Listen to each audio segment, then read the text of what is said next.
Hello students, welcome to my YouTube channel Exam Mastermind. आज से हम लोग एक नई सीरीज स्टार्ट करने वाले हैं जिसका नाम रहेगा अकाउंटिंग सीरीज। इस अकाउंटिंग सीरीज में हम लोग जितने भी एनसीईआरटी के बेसिक्स क्वेश्चंस हैं उसको कवर कर लेंगे, class 11th and class 12th के। ठीक है, अगर प्रीवियस ईयर पेपर देखा जाए यूपीएससी ईपीएफओ का, तो about 70 to 80% question way directly from NCERT. ठीक है, और ये जो क्वेश्चन आए थे काफ़ी बेसिक नेचर के थे। ठीक है, अगर उसमें भी आपको देखा जाए तो अगर इससे आप चैप्टर 1 to 5 एनसीईआरटी के कवर कर ले तो आपके ऑलमोस्ट 60% क्वेश्चन कवर हो जाते हैं। बाकी 10 से 20% क्वेश्चन जो भी बचे हैं वो रेस्ट ऑफ द चैप्टर्स से आए हैं। अगर चैप्टर 1 to 5 भी कवर कर लेते हैं एनसीईआरटी का तो मोस्ट ऑफ द मतलब 50% से तो ज़्यादा क्वेश्चन आपके ऑलरेडी कवर हो जाएंगे। ठीक है, सो जितने भी चैप्टर्स हैं एनसीईआरटी में क्लास 11th एंड 12th के, मैं कोशिश करूंगा कि मैं हर दिन 3 चैप्टर कवर कर लूँ, 3 चैप्टर के क्वेश्चन कवर कर लूँ आप लोगों के साथ। होपफुली ये आपके 7 से 8 लेक्चर्स में ये आपकी सीरीज कंप्लीट हो जानी चाहिए। तो चलिए हम लोग क्वेश्चंस का डिस्कशन स्टार्ट करते हैं। एनसीईआरटी चैप्टर 1, पहला क्वेश्चन है which of the following is not a business transaction. ठीक है, इसके ऑप्शंस क्या क्या है? Bought furniture of ₹10,000 for business, business के लिए ये खरीदा गया है तो ये बिजनेस ट्रांजेक्शन है। ठीक है, पेड सैलरी, सैलरी पे कर रहे हैं तो भी एक बिजनेस ट्रांजेक्शन है। Paid son's fee from the personal bank account, ये अपने bank account personal bank account से फीस को पे किया गया तो ये क्या बिजनेस ट्रांजेक्शन है? ये बिजनेस ट्रांजेक्शन नहीं है। हम लोग अकाउंटिंग में एक चीज़ पढ़ते हैं, सेपरेट एंटिटी कंसेप्ट। ठीक है, इसमें हम लोग क्या पढ़ते हैं कि जो भी बिजनेस है, ठीक है, और उसका ओनर है, दोनों सेपरेट एंटिटी है। ठीक है, मतलब इसका ये अपना अलग एग्जिस्टेंस है, ओनर का अलग एग्जिस्टेंस है। ओनर अपने घर भर का खर्चा कर रहा है, बच्चों का स्कूल फी पे कर रहा है, ठीक है, अपने पर्सनल बैंक अकाउंट से, तो क्या वो बिजनेस का ट्रांजेक्शन कहलाएगा? नहीं कहलाएगा। Therefore the answer is C. ठीक है, डी ऑप्शन में आपको कंफ्यूजन आ सकता है, paid son's fee from the business. अभी इसमें ये पर्सनल खर्चा तो कर रहा है लेकिन बिजनेस के पैसे से कर रहा है। ठीक है, तो ये ट्रांजेक्शन में रिकॉर्ड किया जाता है, किया जाता है। इसलिए किया जाता है क्योंकि इस टाइप के ट्रांजेक्शन को हम लोग क्या बोलते हैं? विड्रॉल। ठीक है, ओनर बेसिकली बिजनेस क्यों खोला है? प्रॉफिट के लिए खोला है। तो ओनर तो बिजनेस से पैसे निकालेगा ही। अगर वो बिजनेस से पैसे निकाल के कुछ खर्च कर दे रहा है तो वो भी बिजनेस ट्रांजेक्शन में रिकॉर्ड किया जाता है। ठीक है, वो अपने पर्सनल बैंक अकाउंट से, इसलिए बिजनेस का एक अपना अलग बैंक अकाउंट होता है। ठीक है, और ओनर का अपना अलग बैंक अकाउंट होता है। तो ये ओनर का अपना पर्सनल बैंक अकाउंट, अगर वो उससे कुछ खर्चा कर रहा है तो उसको बिजनेस से कुछ लेना देना है नहीं। Therefore the answer is C. Now will see the next question, which is the last step in accounting process information. Accounting में जो भी हम लोग इन्फॉर्मेशन डेटा कलेक्ट करते हैं उसका प्रोसेस क्या होता है? सबसे पहले हम लोग क्या करते हैं? आइडेंटिफाई करते हैं ट्रांजेक्शन। ठीक है, उसके बाद क्या करते हैं? रिकॉर्ड करते हैं। रिकॉर्ड में दो चीज़ आता है, जर्नल बनाते हैं हम लोग, जर्नल से फिर हम लोग लेजर बनाते हैं।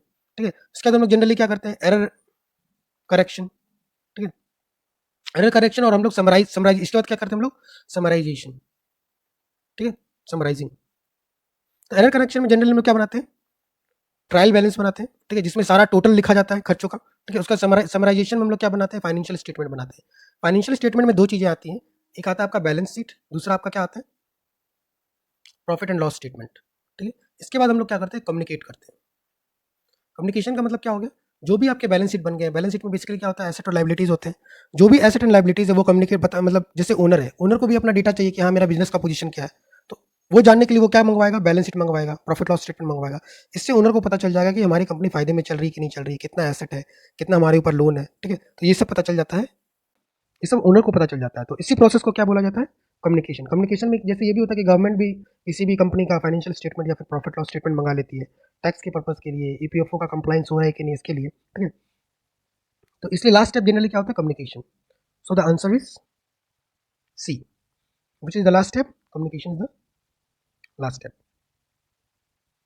Now we will see the next questions, which qualitative characteristics of accounting information is reflected when accounting information is clearly presented। ठीक है, ठीक है, सबसे पहली बात है कि क्वालिटेटिव पूछा है, क्वांटिटेटिव नहीं पूछा है। ठीक है, और क्लियरली प्रेजेंटेड, कोई भी चीज़ क्लियरली दिया जाएगा तो क्या होगा? उसको समझना काफ़ी आसान होगा। तो आंसर क्या हो जाएगा? ए।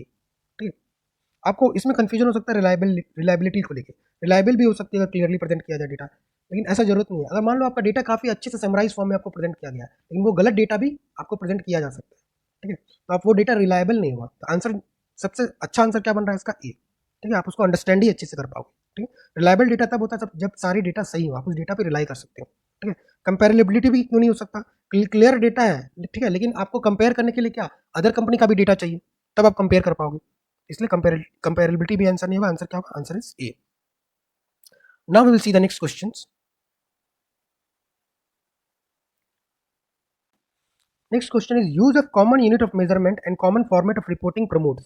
क्या प्रमोट करता है अगर हम कॉमन यूनिट ऑफ मेजरमेंट ले रहे हैं, कॉमन फॉर्मेट ले रहे हैं, ठीक है। कॉमन कोई भी चीज़ क्या होगा, दो चीज़ों के बीच में कोई भी चीज़ कॉमन होगा, और दो चीज़ों के बीच में जनरली क्या हम लोग करते हैं, कंपेयर ही करते हैं। हम लोग कॉमन मेजरमेंट या फिर कॉमन फॉर्मेट रखें तो क्या हेल्प होगा हम लोग को, दो चीज़ों को कंपेयर करने में हेल्प होगा, ठीक है। कोई भी चीज़ सिंगल है तो आप उसका कोई भी फॉर्मेट रखिए, फर्क नहीं पड़ेगा। लेकिन आप दो या दो से ज़्यादा चीज़ें हैं तो आपको चीज़ों को क्या करना पड़ता है, एक स्टैंडर्ड फॉलो करना पड़ता है, आपको एक कॉमन फॉर्मेट फॉलो करना पड़ता है, ठीक है, ताकि आप लोग क्या कर सकें, कंपेयर कर सके डेटा। तो आंसर इज ए, ठीक है। तो इसका आंसर भी सारा दिया हुआ है यहाँ पे, आप लोग देख लीजिएगा। तो चैप्टर 1 में इतने ही क्वेश्चन थे, मात्र 5 क्वेश्चन थे। Now will move to chapter 2। The first question is during the life time of an entity accounting produce financial statement each year in accordance with which basic accounting concept. Question क्या कह रहा है कि हमें हर साल एक financial statement create करना है, ठीक है, एवरी ईयर, ईच ईयर। यही आपका की पॉइंट है, कीवर्ड आपका ये ईच ईयर। हमें हर ईयर एक फाइनेंशियल स्टेटमेंट प्रिपेयर करना पड़ता है, ठीक है। तो उस कंसेप्ट का नाम क्या है, उस अकाउंटिंग कंसेप्ट का नाम क्या है, क्या होगा, अकाउंटिंग पीरियड कंसेप्ट, ठीक है। हर साल, एक साल को हम लोग क्या जनरली मानते हैं, वन फाइनेंशियल ईयर को हम लोग क्या मानते हैं, अकाउंटिंग पीरियड मानते हैं, ठीक है। तो आंसर यहीं से आपका कीवर्ड से आ रहा था, लॉजिकली आ रहा था कि हम लोग life time of an entity of business हम लोग फाइनेंशियल स्टेटमेंट प्रिपेयर करते हैं, हर साल प्रिपेयर करना पड़ता है, ठीक है। तो ये किस अकाउंटिंग प्रिंसिपल को फॉलो करता है, तो आंसर क्या हो जाएगा, अकाउंटिंग पीरियड।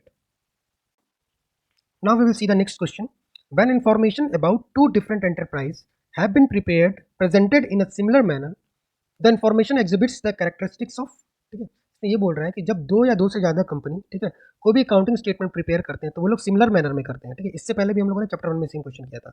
दो या दो से ज़्यादा accounting period company same type का, सेम मैनर फॉलो कर रहे हैं, ठीक है, फाइनेंशियल स्टेटमेंट प्रिपेयर करने के लिए। तो ये क्या प्रमोट करता है, कंपेरिजन, ठीक है, ये कंपेरिजन प्रमोट करता है। कंपैरिजन ऑप्शन में है कि आपका वेरीफाइलेबिलिटी, रिलेवेंस, रिलायबिलिटी, तीनों में से कोई नहीं, ऑप्शन इज डी। इससे ये सेम क्वेश्चन है जो हम लोगों ने चैप्टर 1 में किया था। Now will see the next question. A concept that business enterprise will not be sold और liquidated in the near future. इसका क्या मतलब हुआ, कोई भी बिजनेस एंटिटी या एंटरप्राइज है उन्हें लिक्विडेशन का मतलब क्या होता है कि वो कंपनी बिकेगी नहीं, ठीक है, या फिर मतलब आने वाले फ्यूचर में ये कंपनी बिकेगी नहीं या फिर बंद नहीं होगी, ठीक है। इस कंसेप्ट को हम लोग क्या बोलते हैं, गोइंग कंसर्न कंसेप्ट, ठीक है। फ्यूचर में कंपनी चलती रहेगी, ठीक है, इस कंसेप्ट को हम लोग क्या बोलते हैं, गोइंग कंसर्न कंसेप्ट। आप लोग देख रहे हो अकाउंटिंग आपको पढ़ने की भी जरूरत नहीं है, फिर भी आप लोग आराम से आंसर टिक कर सकते हो।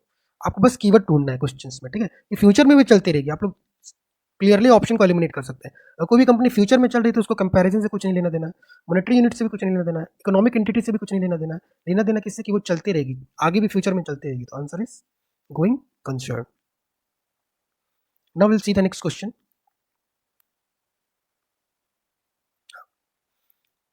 The primary qualities that make accounting information useful for decision making are, इनमें से कौन कौन से अकाउंटिंग इन्फॉर्मेशन है जो कि डिसीजन मेकिंग में काम आते हैं। इस टाइप के क्वेश्चन जनरली एग्जाम में ट्रिकी होते हैं।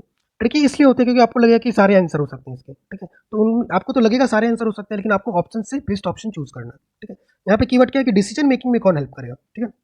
बायसनेस से अगर कोई भी चीज़ क्लियर है या फिर रिलेवेंस है तो वो डिसीजन मेकिंग में, फ्रीडम फ्रॉम बायसनेस, इसमें डिसीजन मेकिंग आप लोग, बिजनेस में डिसीजन मेकिंग क्या होता है कि आप कैसे दूसरे इंडस्ट्रीज से कंपेयर कर सकते हैं, कैसे अपना प्रोडक्शन बढ़ा सकते हैं, ठीक है। जो भी आपका डेटा है वो एक्चुअल डेटा सही है कि नहीं, ठीक है, ये सब से आप अपना डिसीजन मेकिंग अच्छा कर सकते हैं। तो आंसर इसका क्या होना चाहिए, बी। आपका डेटा रिलायबल है कि नहीं और आपका डेटा कंपेरेबल है कि नहीं, ठीक है। आप दूसरे इंडस्ट्री से कंपेयर ही नहीं कर पा रहे हो अपनी इंडस्ट्रीज को, तो आप लोग डिसीजन मेकिंग कैसे लोगे किसी भी बिजनेस में, तो ठीक है। तो इसका आंसर क्या होना चाहिए, बी, ठीक है। ऐसे क्वेश्चन जनरली कंफ्यूजिंग होते हैं, आपको लगेगा ऑप्शन ए भी हो सकता है, ऑप्शन बी भी हो सकता है, ऑप्शन सी भी हो सकता है। तो आपको इस केस में क्या करना है, जो भी सबसे सुटेबल आंसर लग रहा है आपको उसको टिक मार के आना है, ठीक है। Now we will see the next question. Recognition of expenses in the same period as associated revenues is called dash concept. कौन सा कंसेप्ट होता है ये, इसे बोलते हैं हम लोग मैचिंग कंसेप्ट। आंसर इज ए। इसका मतलब ये होता है, ठीक है, कोई भी एक पीरियड है, फॉर एग्जांपल 3 मंथ का पीरियड है, एग्जांपल ले रहा हूँ मैं, जनरली 1 साल का होता है, ठीक है। तो जो भी ये 3 मंथ का पीरियड है उसी का हम लोग रेवेन्यू और उसी का एक्सपेंस लेंगे, ठीक है।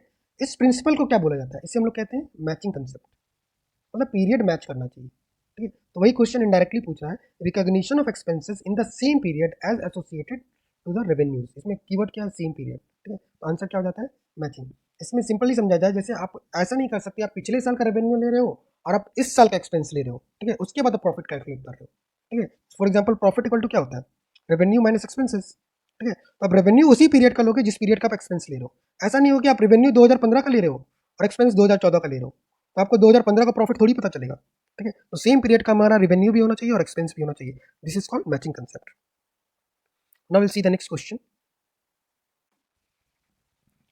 The accounting concept that refers to the tendency of accountants to resolve uncertainty and doubt in favor of understanding assets and revenue and overstating liabilities, ठीक है, and expenses is known as। इस principal को हम लोग क्या बोलते हैं? काफी कॉम्प्लिकेटेड स्टेटमेंट है। सिंपली ये बोलना चाह रहा है, जो भी आपका फेवर है, डाउटफुल ट्रांजेक्शन है लेकिन वो आपके फेवर में है, ठीक है, तो उसको हम लोग रिकॉर्ड नहीं करते, इग्नोर करते हैं। ठीक है, लेकिन जो भी आपका डाउटफुल ट्रांजेक्शन है जो आपके अगेंस्ट है, ठीक है, उसको हम लोग रिकॉर्ड करते हैं।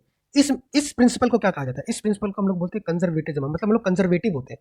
कंजर्वेटिव में क्या देखा जाता है? जो भी नेगेटिव चीज़ है उसको ध्यान में रखा जाता है, ठीक है, और जो भी पॉजिटिव चीज़ है उसको इग्नोर कर दिया जाता है। तो इसका आंसर क्या हो जाएगा? आंसर इज डी, कंजर्वेटिज्म या प्रूडेंस। ठीक है, तो जितने भी डाउटफुल आपके फेवर में ट्रांजेक्शन है इसको इग्नोर किया जाए, जितने भी अगेंस्ट में इसको इग्नोर ना किया जाए। This principle is known as conservatism या फिर प्रूडेंस। इसको मैंने क्लियरली डिफाइन किया है मेरे अकाउंट्स के लेक्चर सीरीज में। आपको अकाउंट्स की जो लेक्चर सीरीज का सारे प्लेलिस्ट है उसका लिंक आपको कमेंट सेक्शन या फिर डिस्क्रिप्शन में मिल जाएगा, तो आप लोग वहाँ से फॉलो कर सकते हैं। इसमें मैंने बेसिकली चैप्टर 1 to 5 कवर किया एनसीईआरटी का, जो कि काफ़ी बेसिक कंसेप्ट है। अगर वो आप चैप्टर 1 to 5 कवर कर लेते हो, ठीक है, तो आपका सारा अकाउंटिंग का जो बेसिक कंसेप्ट है वो क्लियर हो जाएगा। इससे आपको आगे के क्वेश्चंस बनाने में काफ़ी आसानी होगी। ठीक है, मैंने अकाउंटिंग के लेक्चर्स एक्चुअली बहुत लंबे होते हैं, तो मैंने अभी वो पूरा कंप्लीट नहीं किया है प्लेलिस्ट, सिर्फ चैप्टर 1 to 5 ही किया है। लेकिन हाँ, ये जरूर है कि आप इससे अगर वो चैप्टर 1 to 5 कर लेते हो तो आपके 50 to 60% क्वेश्चन आराम से बन जाएंगे। अगर आपको विश्वास नहीं हो रहा तो आप लोग जाके प्लेलिस्ट को विजिट कीजिए, ठीक है, उसके बाद पिछले साल के क्वेश्चंस लगाइए, आपको क्लियर हो जाएगा कि जितने भी क्वेश्चंस पूछे गए उसमें से 50 से 60% सिर्फ और सिर्फ बेसिक से ही पूछे गए। Now we'll see the next question. Revenue is generally recognized at the point of sales. Denotes the concept of, कौन सा कंसेप्ट बताता है ये? Revenue recognition. क्लियरली नाम से क्लियर है, रेवेन्यू को कब रिकॉग्नाइज करना है। ठीक है, ये कौन सा प्रिंसिपल होगा? ऑब्वियसली रेवेन्यू रिकॉग्निशन कंसेप्ट ही होगा। ठीक है, now will see the next question. The dash concept requires that the same accounting method should be used from one accounting period to the next accounting period. देखिए ये question तो काफी बार आ गया है। ठीक है, कौन सा अकाउंटिंग मेथड है, ठीक है, जिसको हम लोग फॉलो करते हैं इस अकाउंटिंग पीरियड में भी या फिर आने वाले अकाउंटिंग पीरियड में भी? तो इस कंसेप्ट का नाम क्या है? इसे हम लोग बोलते हैं कंसिस्टेंसी प्रिंसिपल। ठीक है, कि आपके जो भी मेथड है वो कंसिस्टेंस होने चाहिए। मतलब इस अकाउंटिंग पीरियड को आप लोग जो भी मेथड फॉलो कर रहे हैं नेक्स्ट अकाउंटिंग पीरियड में वही सेम मेथड फॉलो करना चाहिए। तो this is known as consistency principle. The answer is C. The next question is the dash concept requires that accounting transactions should be free from the bias of accountants and other. तो ये बोल रहा है जो भी आप transactions record कर रहे हैं उसमें जो भी ट्रांजेक्शन रिकॉर्ड कर रहा है उसका बायसनेस नहीं आना चाहिए। ठीक है, मतलब कोई भी सब्जेक्टिव चीज़ नहीं होनी चाहिए। ठीक है, कोई बायसनेस का मतलब क्या होता है? कोई भी सब्जेक्टिव होके कुछ भी उसमें ट्रांजेक्शंस कर दे रहा है, गलत ट्रांजेक्शन लिख दे रहा है, ठीक है, अपने फेवर में। तो क्या क्या कहा जाता है? जो भी अकाउंटिंग ट्रांजेक्शन हम लोग लिखते हैं करते हैं वो फ्री फ्रॉम बायसनेस होना चाहिए। मतलब उसमें कोई बायसनेस नहीं होना चाहिए। मतलब उसमें क्या होनी चाहिए? ऑब्जेक्टिविटी होनी चाहिए। ऑब्जेक्टिविटी का मतलब क्या होता है? कि अपने सब्जेक्टिव चीज़ों को कंप्रेस कर देना और जो भी ओवरऑल चीज़ें उसको ज़्यादा हाईलाइट करना। ठीक है, उसे बोला जाता है ऑब्जेक्टिव। सब्जेक्टिव मतलब क्या होता है? पर्सनल चीज़ें, पर्सनल बायसनेस को इग्नोर करना क्या कहलाता है? ऑब्जेक्टिविटी कहलाता है। तो आंसर इज ए। ये काफी सिंपल लॉजिकल क्वेश्चन था, आप लोग लॉजिक से भी इसका आंसर ला सकते हो। Answer is A. Now will see the next question. If a firm believes that some of the debtors may default it should act on this by making sure that all the possible losses are recorded in the books. This is the example of dash concept. ये हम लोगों ने पढ़ाई था अभी। तो क्या बोलते हैं हम लोग? कंजर्वेटिज्म या प्रूडेंस कंसेप्ट बोलते हैं। मतलब जो भी आपके एंटिसिपेटेड लॉसेस हैं, डाउटफुल लॉसेस है, उसको हम लोग रिकॉर्ड करते हैं। वही चीज़ तो लिखा है यहाँ पे। ठीक है, डेप्टर्स में डिफॉल्ट, ये डाउटफुल चीज़ है। ठीक है, it should act on this by making sure that all the possible losses are recorded. ठीक है, जितने भी पॉसिबल लॉस है उसको हम लोग रिकॉर्ड करते हैं, जितने भी डाउटफुल गेन्स है उसको हम लोग रिकॉर्ड नहीं करते। ये कौन सा कंसेप्ट कहलाता था? Conservatism concept. इसमें बाय गलती से आंसर हाईलाइट हो गए तो मैं आंसर छुपा लूंगा। ठीक है, आप लोग सोचिएगा कि आंसर एक्चुअल में होना क्या चाहिए। The next question is the fact that a business is separated and distinguishable from its owner is best exemplified by dash concept। कौन सा कंसेप्ट बोलता है कि जो भी बिजनेस है और ओनर है दोनों सेपरेट एंटिटी है? कौन सा कहता है? एंटिटी कंसेप्ट ही कहता है ये। तो business entity concept is the right answer. Option is C. ये भी मैंने आपको ऑलरेडी डिस्कस कर दिया। Now the next question is, इसका भी आंसर हाईलाइटेड है। Everything a firm owns it is also owns out to somebody. इसका क्या मतलब हुआ? कि जो भी बिजनेस है, ठीक है, जो भी बिजनेस की चीज़ें हैं, ठीक है, जो भी बिजनेस ओन करता है वो किसी ना किसी और का है। वो और कौन होता है? या तो ओनर होते हैं, या तो ओनर की वो चीजें होती हैं, ठीक है, या तो वो ओनर होता है, या तो फिर वो क्रेडिटर्स होता है, या फिर उसके शेयर होल्डर्स होते हैं, ठीक है। तो बिजनेस जो भी चीज ओन करता है वो किसी ना किसी और का होता है, ठीक है। तो ये कंसेप्ट कौन सा कंसेप्ट है? ये कंसेप्ट क्या है? Dual concept. मतलब जो भी बिजनेस की चीजें हैं वो किसी और की भी चीजें, ठीक है।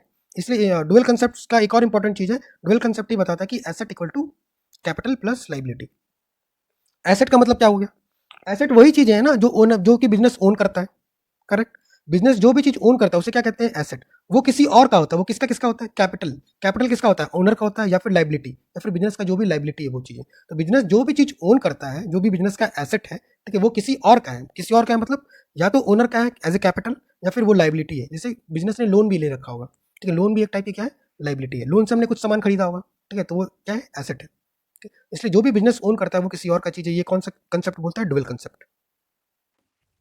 Now we will see the next question. The next question is the dash concept state that if a straight line method of depreciation is used in 1 year, then it should also be used in the next year. ठीक है, कोई एक साल एक हम लोग particular method को follow कर रहे हैं और उसको हर साल भी फॉलो करना पड़ रहा है, तो इस चीज को हम लोग क्या बोलते हैं कि हमारा मेथड कंसिस्टेंट है। तो आंसर क्या हो जाएगा? कंसिस्टेंसी। ठीक है, कंसिस्टेंसी प्रिंसिपल। इससे पहले भी क्वेश्चन आया था कि अगर मेथड हर साल हम लोग सेम मेथड यूज कर रहे हैं तो उसे क्या कहा जाता है? Consistency principle. The next question is a firm may hold stock, ठीक है, which is heavily in demand. Consequently, the market value of the stock may be increased. Normally, accounting procedure is to ignore this because of. ये question काफ़ी अच्छा है, ये आने के बहुत ज़्यादा चांस एग्जाम में, ठीक है। ये क्वेश्चन ये बोलता है कि मान लो कोई भी मार्केट में अभी किसी भी चीज़ की डिमांड ज़्यादा है, तो कोई भी बिजनेस क्या करती है, जैसे फॉर एग्जांपल एक शूज़ का बिजनेस है, ठीक है, वो पर्टिकुलर शूज़ एग्जाम अभी मार्केट में बहुत ज़्यादा डिमांडिंग में है, ठीक है। तो बिजनेस जनरली क्या करती है? उन चीज़ों को होल्ड कर लेती है ताकि उसका डिमांड और बढ़ जाए, ताकि उसका प्राइस मार्केट में और इंक्रीज हो जाए, ठीक है। क्योंकि डिमांड कम हो जाएगा, डिमांड ज़्यादा है लेकिन सप्लाई कम हो जाएगा, तो जनरली क्या हो जाता है? प्राइस बढ़ जाता है। तो ये हम लोग का क्या एक्सपेक्टेड गेन है, ये टाइप का हम लोग का क्या है? एक्सपेक्टेड गेन, मतलब होने वाला गेन, अभी हुआ नहीं है, ठीक है। तो इस जो ये हम लोग का एक्सपेक्टेड गेन होने वाला है उसको हम लोग ट्रांजेक्शन में रिकॉर्ड करेंगे क्या?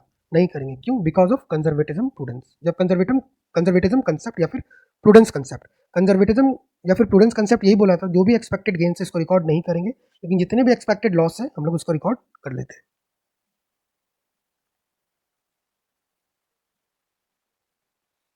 Now we will see the next question. If a firm receive an order for goods, it won't be included in the sales figure owing to the, ठीक है, कोई भी फर्म ने कोई भी फॉर एग्जांपल मेरी जूते की दुकान है, ठीक है, मैंने जूता अपनी इन्वेंट्री में अभी रखा ही है, ठीक है, तो उसको मैं क्या एज ए रेवेन्यू रिकॉर्ड कर दूंगा? रेवेन्यू हम लोग तभी रिकॉर्ड करेंगे जब तक उसका सेल्स ना हो जाए, जब तक हम लोग उस चीज़ को बेच ना दें। जब तक हम लोग बेच ना दें तब तक हम लोग रेवेन्यू को रिकॉग्नाइज नहीं करते हैं। तो इस कंसेप्ट को क्या कहा जाता है? Revenue recognition concept. Now we will see the next question. Now we will see the next question. The management of a firm is remarkably incompetent, but the firm's accountant cannot take this into account while preparing a book of accounts. This is known as which concept? तो ये मतलब है जो भी management है वो अच्छे से काम नहीं कर रहा है, ठीक है, लेकिन जो भी अकाउंटेंट है वो ये चीज़ अपने अकाउंटेंट बुक में नहीं लिख सकता। क्यों? क्योंकि ये फाइनेंशियल ट्रांजेक्शन है ही नहीं, ठीक है। आपका कोई भी एम्प्लॉय अच्छे से काम नहीं कर रहा है, उससे आपका कोई फाइनेंशियल ट्रांजेक्शन तो नहीं है जो कि आप उसको अकाउंट बुक में लिखोगे, ठीक है। तो इस कंसेप्ट को क्या क्या कहा जाता है? हम लोग उसी चीज़ का एंट्री करते हैं जिसको हम लोग मनी के टर्म्स में मेजर कर सकें। This concept is known as money measurement concept. Answer is B, ठीक है। तो आपका मैनेजमेंट अच्छे से काम नहीं कर रहा हो या फिर एम्प्लॉय को अच्छे से काम नहीं कर रहा हो, ये चीज़ कोई ट्रांजेक्शन तो नहीं है, ठीक है, इसलिए इसको मनी के टर्म्स में मेजर नहीं कर सकते। तो लेक्चर का लेंथ ऑलरेडी काफ़ी लंबा हो गया है, तो आज हम लोग चैप्टर 2 तक ही कवर करेंगे, ठीक है। नेक्स्ट लेक्चर में हम लोग चैप्टर 3 से स्टार्ट करेंगे, जो कि मैंने सारा कंपाइल कर लिया है, ठीक है। चैप्टर 3 का डिस्कशन नेक्स्ट लेक्चर में होगा। तो अगर लेक्चर्स आपको पसंद आ रहे हैं तो हमारे चैनल को सब्सक्राइब कीजिए, ठीक है। अगर आपको कोई भी डाउट आ रहा है तो आप हमारे कमेंट सेक्शन में पूछ सकते हैं, या फिर हमारा जो टेलीग्राम चैनल है, ठीक है, जिसका लिंक आपको डिस्क्रिप्शन बॉक्स में मिल जाएगा, उसमें भी आपका कोई भी डाउट है रिगार्डिंग दिस चैप्टर 1 and 2, आप वहाँ पे भी हमसे डायरेक्टली डाउट पूछ सकते हैं। Till then have a nice day.